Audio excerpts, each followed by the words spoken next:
Fomentemos el diálogo, aquí en tu programa, Entre Amigos y Conocidos.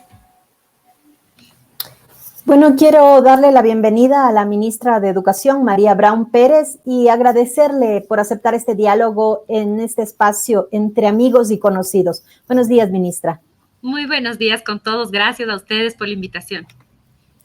Gracias, bienvenida a la ministra de Educación.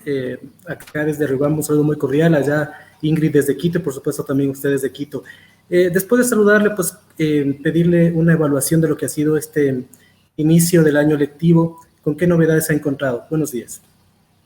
Bueno, ha sido un inicio del año lectivo todavía un poco distinto a lo que estamos acostumbrados, pero cada vez vamos retomando poco a poco esa presencialidad tan ansiada, tan anhelada. Ya a nivel nacional contamos con más de 4,000 instituciones educativas que están trabajando en formatos de semipresencialidad y poco a poco seguimos incrementando. Son 2,242 instituciones educativas en régimen Sierra Amazonía y 1,515 en costa.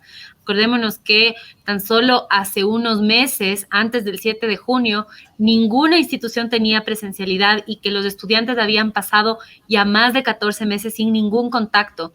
Ahora ya contamos con 4,084 instituciones con presencialidad, más de 300,000 estudiantes que han asistido de manera presencial a las aulas y adicionalmente lanzamos la iniciativa Puntos de Reencuentro, que permitía que espacios cortos, o permite hasta la próxima semana, que en periodos cortos de tiempo y en instituciones educativas que no necesariamente tienen todavía la presencialidad o semipresencialidad, asistan por 1 hora los estudiantes a un recorrido participativo para conocer las medidas de bioseguridad y nosotros a su vez hacer una primera evaluación. Y a estos puntos han asistido ya 250,000 estudiantes, alrededor de 250,000 estudiantes. Y esto pues nos da la pauta de que ese cambio de no tener nada de presencialidad, allá aproximadamente 800,000 estudiantes que han tenido algún contacto con sus docentes durante estos meses, es un cambio muy grande y que ha generado un impacto muy importante y que da cuenta de esta voluntad que tiene el gobierno del encuentro de también trabajar en la calidad de la educación. Ministra, ¿cuáles han sido las condiciones en las que se encuentran las escuelas que han podido volver de manera presencial? Como les decía, las instituciones educativas que mencionaba hace un momento son las que ya tienen autorizado el retorno progresivo a la presencialidad. Son un poco más de 4,000, 4,080 aproximadamente, y cada día van incrementando. Vamos trabajando también para flexibilizar la normativa y incentivar a las instituciones educativas a presentar sus planes de continuidad educativa e ir incrementando, por un lado, el número de instituciones educativas aprobadas y por otro, también el número de estudiantes que acuden a las aulas de manera presencial en alternancia, es decir, que todavía con aforo reducido, siempre respetando el aforo de 2,25 metros cuadrados por estudiante. Sí, mi inquietud también iba sobre esto, un poco conocer sobre la modalidad en la que están trabajando. Un poco nos ha contado usted, es decir, no es una jornada completa o no son días completos o son alternados. ¿Cómo es el procedimiento? Y obviamente siempre habrá el riesgo de algún contagio. ¿Cómo están vigilando, dando seguimiento a este punto? Claro, esto es algo que continúa de manera permanente. El trabajo del Ministerio de Salud Pública ha sido una constante durante todo el gobierno del encuentro, porque como ustedes saben, más de 300 instituciones educativas fueron puntos de vacunación y trabajamos con el personal del ministerio para que esos puntos estén adecuados, y ahora pues estamos en el proceso de vacunación también de niños y jóvenes a partir de los 12 años que son estudiantes dentro del sistema educativo nacional en las instituciones educativas. Esta es una de las medidas que continuarán y luego se ampliarán después del mes de octubre, incluso para estudiantes de menor edad. Ahora estamos entre los estudiantes de 12 y 15 años convocando a instituciones educativas. Es el directivo y el docente quien se pone en contacto con los estudiantes y les informa a dónde deben acudir, si es a su propia institución educativa o una institución educativa cercana, para poder recibir la vacuna. Hasta ahora hemos vacunado aproximadamente 250,000 jóvenes y niños de entre 2 y 15 años y continuaremos haciéndolo. El monitoreo de casos de COVID, desde el 7 de junio hasta la actualidad, se han registrado 18 casos en estudiantes que han asistido a las aulas de manera presencial. Esto representa el 0,006% y está por debajo de los índices de contagio. Ninguno de los estudiantes se ha complicado. La gran mayoría de ellos ya se ha recuperado y se encuentra en buen estado de salud. Y solamente tenemos a unos pocos que están en observación en las instituciones educativas que se encuentran aún con el cerco epidemiológico activado. Porque una vez que se detecta el caso, tenemos pues se activa un cerco epidemiológico para evitar que existan contagios comunitarios en las instituciones educativas. Por ahora, de esos 18 casos, 15 ya se han recuperado y no hemos tenido ningún caso de contagio comunitario dentro de las instituciones educativas. Este monitoreo además se acompaña con visitas in situ, viene de la mano cuando una vez que tenemos el reporte de cualquier sospecha, no casos necesariamente confirmados, cualquier sospecha de un posible caso, se activa un protocolo con el Ministerio de Salud Pública para acudir a la institución educativa, hacer los exámenes a todas las personas que han podido estar en contacto.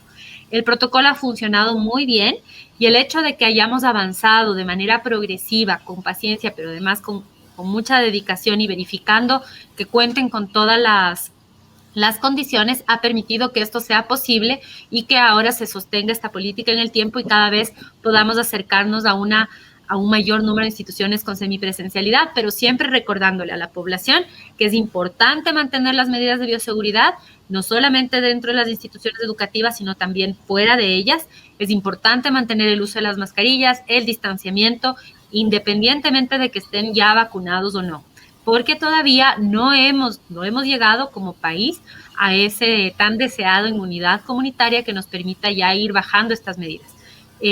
Ojalá sea pronto, esa es nuestra meta, y yo creo que este gobierno, y como ustedes pueden haber visto, no solamente la campaña de vacunación, sino en el caso de educación, el retorno a la presencialidad de manera segura y progresiva, la reapertura de ya más de 24 instituciones educativas rurales que habían sido cerradas en el pasado, la adquisición de mobiliario y equipamiento que ha favorecido a más de 52 instituciones educativas en el país y que continúa, la intervención también en mantenimiento de infraestructura que ha sucedido durante estos 4 meses, es un contraste muy grande respecto a lo que teníamos en este tan corto tiempo y que dan cuenta también de que existe un cambio, el cambio ya se siente en el sistema educativo nacional, va a continuar, se va a robustecer y esperamos que se siga afianzando en el tiempo para mejorar la calidad de la educación. Los desafíos son muchos, pero también creo que los avances son claros. Ministra, otro punto importante que ha permitido este retorno presencial progresivo ha sido la vacunación de los docentes. Los docentes, ¿qué porcentaje de docentes están vacunados con las 2 dosis? Ya en este momento ya son más de 200,000 el personal del Ministerio de Educación que trabaja en instituciones educativas, no solamente docentes, sino también personal de consejería, la parte administrativa, departamentos de consejería estudiantil, exacto, los que tienen las 2 dosis.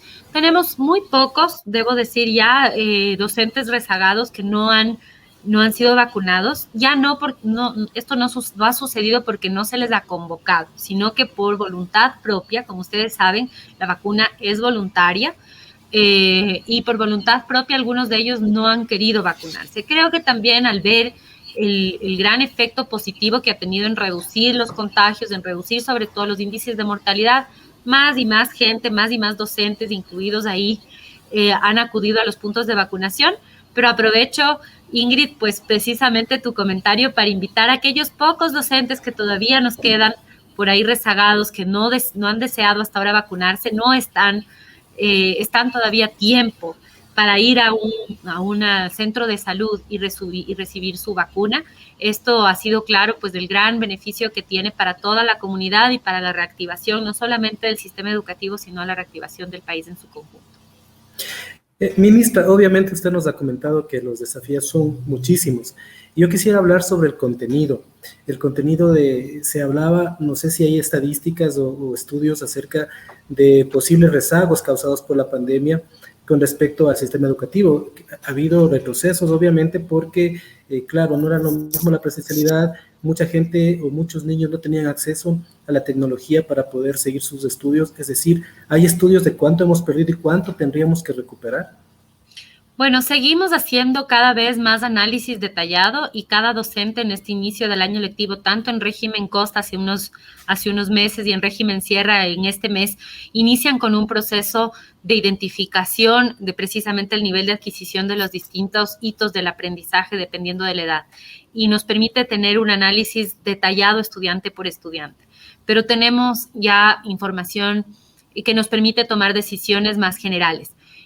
Una de ellas precisamente es que existe un rezago educativo en todas las aulas, sin importar la ubicación de la institución educativa, sin importar si es rural, urbana, si es de un quintil más alto o más bajo de la población, hay rezagos, hay diferencias entre los distintos estudiantes, porque incluso cuando hay acceso a tecnología, la forma de aprendizaje, el uso de estos recursos puede variar entre cada uno de ellos. El apoyo que tenían en casa, los recursos disponibles en casa son distintos también. Por lo tanto, a lo que sí nos enfrentamos a un inicio de año en donde hay muchas diferencias entre los estudiantes. También sabemos que aproximadamente 120,000 estudiantes no entregaron en el régimen del año lectivo anterior los portafolios. Esto nos permite tener un indicador de que o no hubo contacto de la familia con la institución educativa en ningún momento o bien el estudiante no pudo entregar el portafolio. Ahora bien, entregar el portafolio no quiere decir que necesariamente hayas adquirido todas las destrezas y competencias, simplemente quiere decir que tuviste un contacto con los docentes. Por lo tanto, la calidad del aprendizaje todavía debe ser evaluada y esto estamos trabajando precisamente para repensar todo el modelo de evaluación, tanto a nivel de cuáles son los estándares de aprendizaje y los otros estándares educativos asociados, como los del ambiente escolar y demás, que benefician este aprendizaje y poder tener una evaluación más cierta.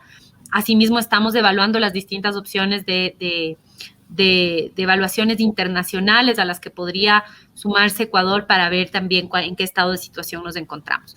De la mano de este ejercicio tenemos también un análisis que se hizo en el pasado sobre la calidad de los aprendizajes y tenemos 2,000 instituciones educativas en las cuales ya previo a la pandemia los estudiantes mostraban indicadores más bajos o por debajo del mínimo requerido.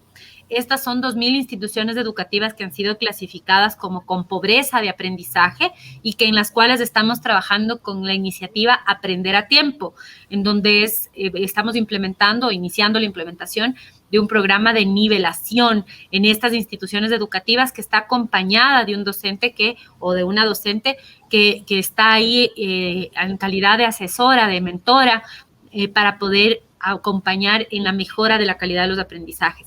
Y por otro lado, tenemos también los resultados de las encuestas que se hace a los estudiantes de manera periódica conjuntamente con UNICEF, en donde podemos conocer cuál es el estado de situación por una muestra que es una muestra representativa, pero que tiene, digamos, una validez estadística, en donde nos reportan pues también estudiantes, sobre todo los jóvenes, que han sufrido ansiedad, depresión, estrés, que también son elementos de la salud mental que no podemos dejar de lado y que hacen parte de este bienestar integral. Es decir, nos enfrentamos a un contexto de muchos desafíos en cuanto al sistema educativo, sobre todo si no solamente nos fijamos en la adquisición del aprendizaje o del conocimiento puntual, sino en esta visión más integral del desarrollo de cada uno de los niños, y que nos va a tomar probablemente un par de años ir haciendo intervenciones constantes, permanentes y con capacitación de los docentes para ir recuperando y nivelando y avanzando. Y por otro lado, no podemos dejar de atender a más de 300,000 niños y jóvenes en edad escolar que ya antes de la pandemia estaban fuera del sistema educativo y que hoy día serán más, y que tenemos que implementar estas estrategias de búsqueda activa, de llamarlos nuevamente al sistema educativo, de reincorporarlos a la educación. Es decir, son muchas las aristas para trabajar en cuanto al acceso y la calidad de educación que requieren pues de una planificación integral que no se logra únicamente con una acción y que por otro lado no se logra solamente con el trabajo del ministerio como ente rector, sino que realmente requiere del apoyo de la ciudadanía, del apoyo de toda la comunidad en un ejercicio colectivo de poner a la educación como una prioridad que ya ha sido puesta por el gobierno. el momento que no solamente el presidente en decreto ejecutivo declara de interés nacional la educación, sino que además permite que con gasto de inversión podamos cubrir presupuesto, que no ha permitido que se reduzca durante esta administración o se hagan recortes ni en educación, ni en salud, ni en seguridad, y que por otro lado presenta una proforma a la Asamblea Nacional en donde hay un incremento sustancial del presupuesto de educación para que podamos ir recuperando ese presupuesto, que siempre no será el suficiente todavía porque tenemos que ir avanzando de forma progresiva, pero que ya da cuenta de la gran prioridad que es para el gobierno del encuentro de la educación, haciendo un vuelco, un cambio completo de lo que habíamos recibido, unas infraestructuras educativas que no habían recibido mantenimiento en 2 años, recortes presupuestarios millonarios de más de 300 millones de dólares durante la pandemia a la educación, que afectó al número de docentes, a otros programas complementarios, ahora a un crecimiento, inversión cada vez mayor sostenida, que se seguirá afianzando a lo largo del tiempo, mostrando pues que el cambio en esto se siente y mostrando que aquí estamos realmente dando también resultados claros sobre las propuestas que se habían planteado y que se seguirán afianzando en el tiempo. Tenemos, como les decía, un gran camino por recorrer, pero al mismo tiempo estamos muy contentos con el progreso que hemos podido tener durante estos 4 primeros meses. Ministra, usted presentó el plan Apadrina una escuela. Fue duramente criticado en redes sociales, en algunos sectores, pero ¿qué buscaba este plan? ¿Qué se ha conseguido hasta el momento? ¿Y qué nos puede decir sobre cómo ha avanzado este plan? ¿Qué es tangible? ¿Qué se ha conseguido? Como mencionas, Ingrid, yo diría que fue criticado yo diría, poca gente que sobre el desconocimiento de qué implicaba el plan tenían algún comentario al respecto. Conforme hemos podido informar mejor sobre de qué se trata el plan, cuál es su visión, creo que estas mismas personas han podido ver que muchas de sus dudas o de sus preocupaciones han sido solventadas. El Apadrina una escuela es una propuesta que plantea precisamente una nueva visión de la educación. Una visión de la educación que se vea reflejada en la corresponsabilidad de toda la comunidad, del Ministerio de Educación, por supuesto, como ente rector, pero también de los gobiernos autónomos descentralizados, de los organismos de cooperación internacional, de la ciudadanía en general, del sector privado, para que podamos todos trabajar en intervenir un sistema educativo que luego de esta emergencia realmente está en un estado muy complicado en cuanto a infraestructura. Tenemos la necesidad de aproximadamente invertir 650 millones de dólares para poder poner la infraestructura en el estado que se requiere, que desde el Ministerio de Educación lo podemos hacer y lo vamos a hacer, pero lo podemos hacer más rápido y de manera más eficiente si, al igual que en el programa de vacunación, todos trabajamos juntos, porque realmente juntos vamos a lograr que estas metas se puedan cumplir más rápido y ponerlo como una prioridad, no del ministerio, sino del país, no del gobierno, sino de todos. Esta es lo que plantea Apadrina. Y además Apadrina una escuela está afianzado en también un cambio de visión sobre el modelo pedagógico y de la escuela y del modelo de gestión de la escuela en su conjunto. Una escuela que abre sus puertas a la comunidad, que no está ajena a la comunidad, un aprendizaje que no solamente se da dentro de las 4 paredes del aula, sino que también se da en los entornos de interacción social, en los parques, en los museos, en espacios deportivos y en los medios de comunicación. Es decir, aprendemos en distintos espacios y por lo tanto es reconocer que el entorno educativo no solamente es la escuela, sino que la propia comunidad se convierte en ese entorno educador.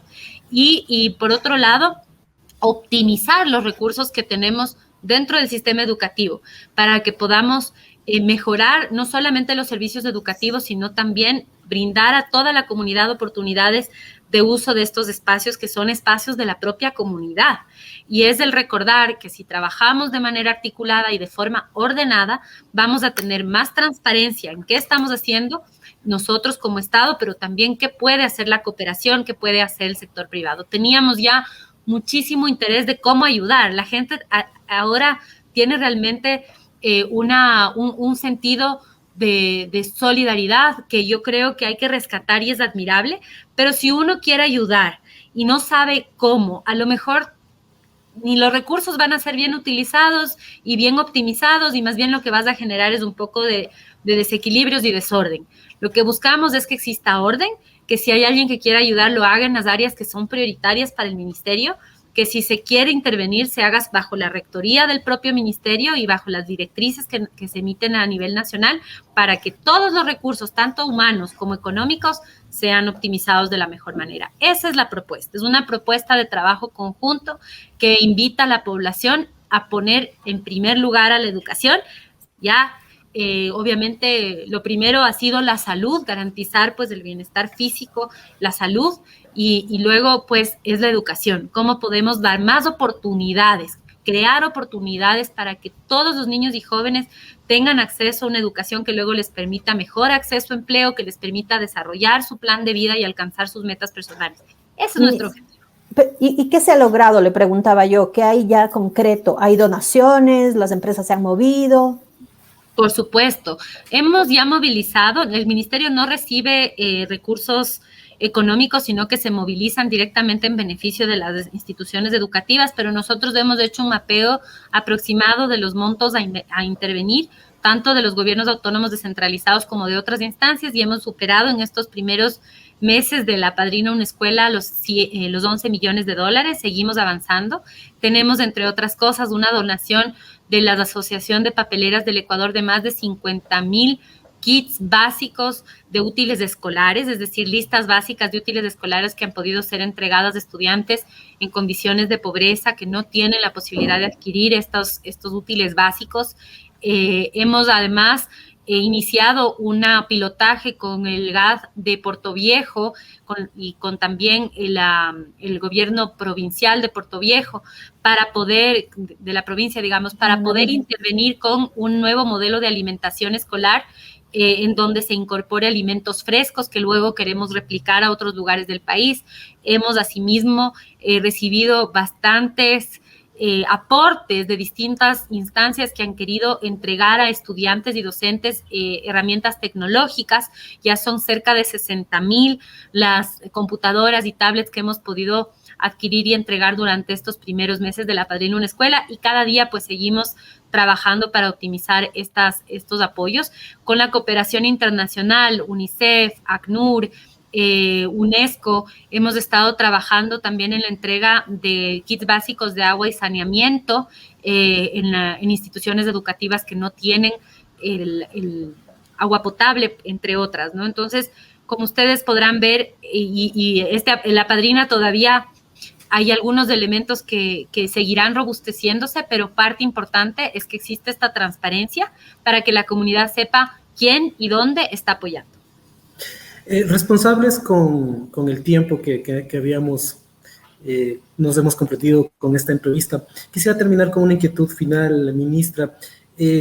Cuando yo le escucho hablar sobre esto, me da la impresión de que vamos a regresar a un modelo anterior, donde nosotros en la cobertura vimos y nos constaba que los estudiantes ya no podían salir a los museos, al aire libre, porque tenían que tener muchos permisos.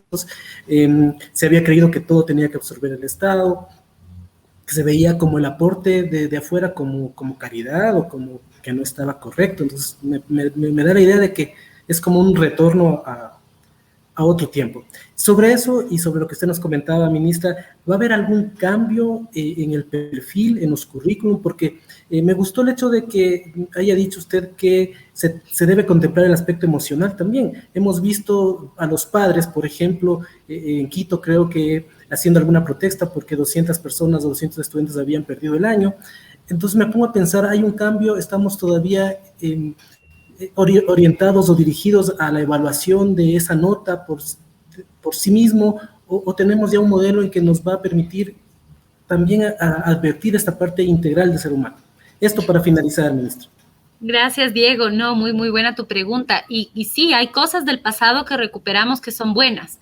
El contacto de la comunidad con la escuela y el tener ese contacto entre los saberes locales, incluso en algunos casos de culturas ancestrales que están en nuestro territorio dentro de la institución educativa, es muy valioso y debe ser reconocido. Y por supuesto, el no ver necesariamente la corresponsabilidad no es siempre caridad. ¿no? Y la solidaridad no es mala.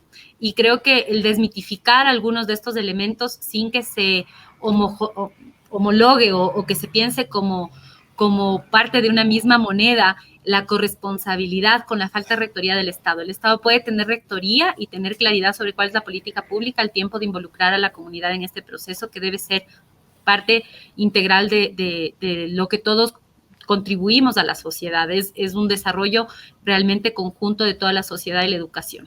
Estamos ya trabajando en algunos cambios en modelos, tanto en el pedagógico como en el de evaluación.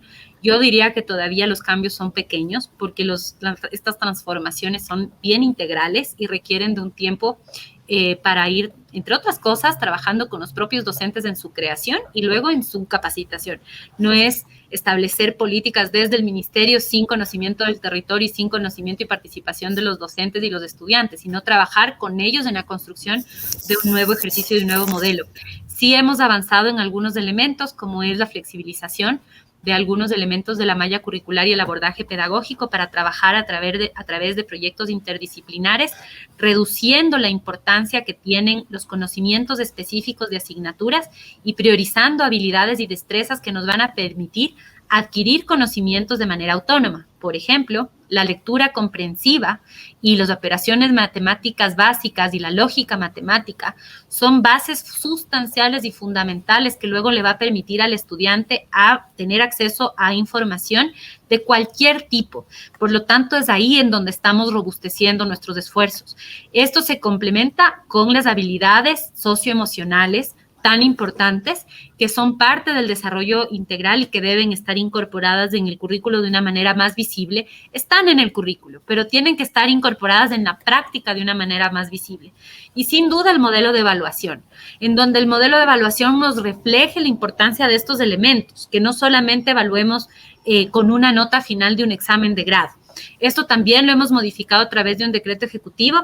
La forma en la que se elabora el examen final de grado era muy restringida, muy rígida, era un examen estandarizado que además tenía un peso en la nota total de la graduación de los estudiantes muy grande, que dejaba un poco en segundo plano toda la trayectoria previa del estudiante. Entonces, esto lo estamos repensando para que además propendamos hacia un modelo en donde toda la evaluación sea utilizada como información para la mejora de la práctica y para la atención específica de las habilidades y de las dificultades que tiene cada persona, y no como solamente una evaluación sumativa, una evaluación final ya que no tienes nada más que hacer, sino realmente una evaluación continua que alimente la práctica de los docentes, que sea útil para poder adecuar estos modelos educativos. Y estamos trabajando también en la actualización de algunos lineamientos pedagógicos y de los, como les decía, de los estándares, pero también en la elaboración de mesocurrículos. Tenemos un currículo nacional, pero estamos trabajando ya en la elaboración de currículos de intermedios por territorios y que respondan a las realidades de cada lugar. Estos son algunos de los elementos en los que estamos trabajando y que seguiremos trabajando para ir afianzando esta transformación integral de la educación hacia una educación de mayor calidad.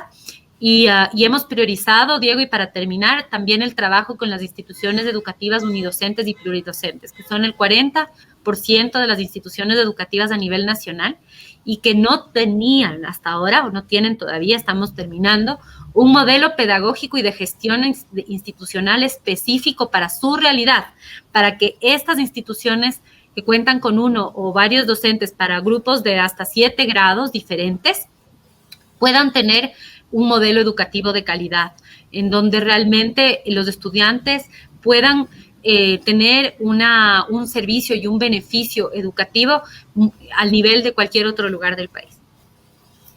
Varios retos y desafíos que tiene el Ministerio de Educación, ministra, y de los que nos gustaría conversar en una próxima ocasión. Le agradecemos por haber compartido con nosotros y con quienes nos siguen a través de Radio Río 95.7 FM y a través de las redes sociales. Gracias, ministra, por compartir esta mañana con nosotros.